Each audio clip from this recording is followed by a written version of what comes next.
Hi, Gospel Alliance Church. As you know, there are rising COVID cases all around us. More and more people are getting nervous, anxious, even fearful.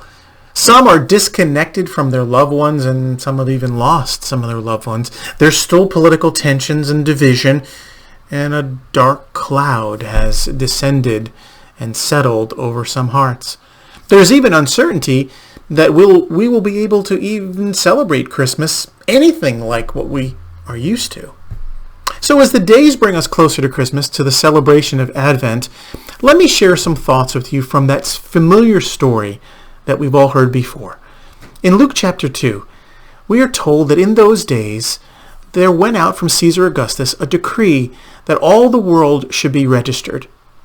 And all went to be registered, each to his own town. And Joseph also went up from Galilee, from the town of Nazareth, to Judea, the city of David, which is called Bethlehem, because he was of the house and lineage of David, to be registered with Mary, his betrothed, who was with child. And while they were there, the time came for her to give birth. And she gave birth to her firstborn son, and they wrapped him in swaddling cloths and laid him in a manger, because there was no place for them in the inn.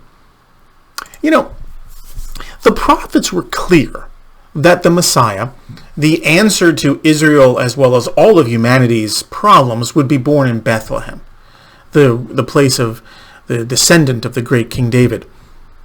But this pregnant Mary is in Nazareth, almost 100 miles away. How will she get to Bethlehem? How will she's in the last or the final time of pregnancy. How is she going to get to Bethlehem to fulfill the prophecy, to accomplish what God wants to accomplish? Well, suddenly we read that there is a decree sent by Caesar Augustus that everyone needs to register and have a census. And unlike in our country, instead of census workers coming to find out how many people live in your house, you have to actually go to the town by which you were born, meet with all your relatives, and you'll be counted there. So here's the nephew of Julius Caesar, who in 27 AD becomes the emperor and the leader of the entire Roman Empire. He is so popular and so powerful that he's honored as a god.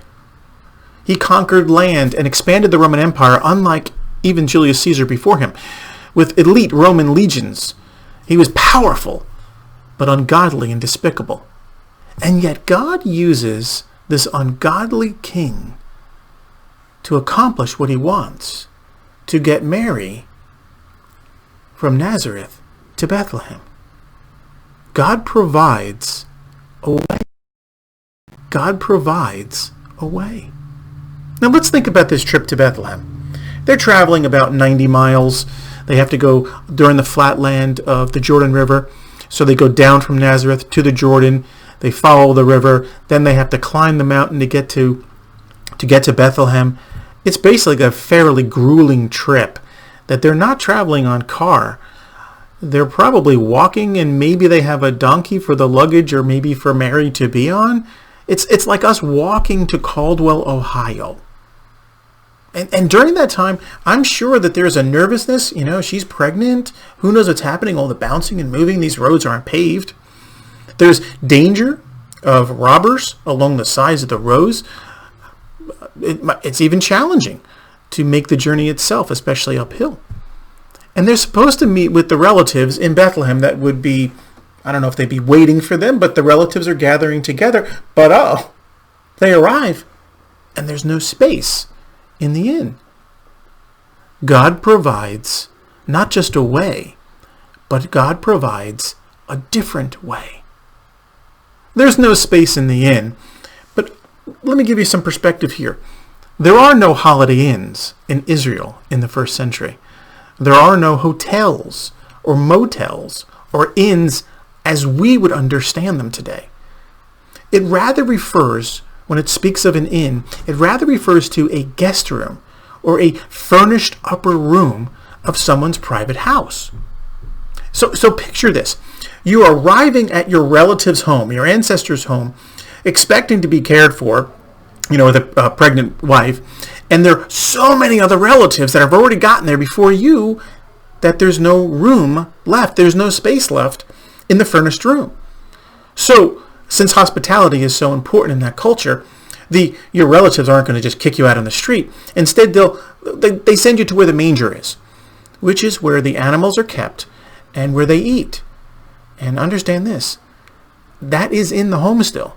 It's still in the residence. It's just not in that furnished upper room. It's in like the side of the lower level. It's like what we would have today as a garage. And this is where they kept their animals overnight. This is where they fed their animals. And so this is the place that Mary's going to give birth to this child. This is not what they expected. They expected to be well cared for as visitors, as relatives, as those in need. But all they got was an animal stable. All they got was a garage. God provides a way. God provides a different way. God provides an unwanted way. I wonder if we will be able to see our kids this Christmas. I don't know. I wonder if Pennsylvania will go through another lockdown. I wonder what a new year, a new president, a new vaccine will bring. What about you? Do you wonder? Do you worry? This week, let's reignite that same faith that Joseph and Mary displayed on that first Advent.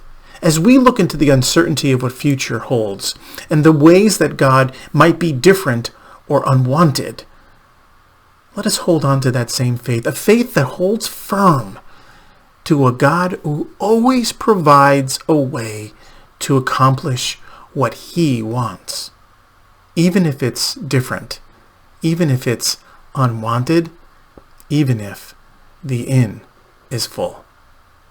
May God bless you this week and reignite your faith.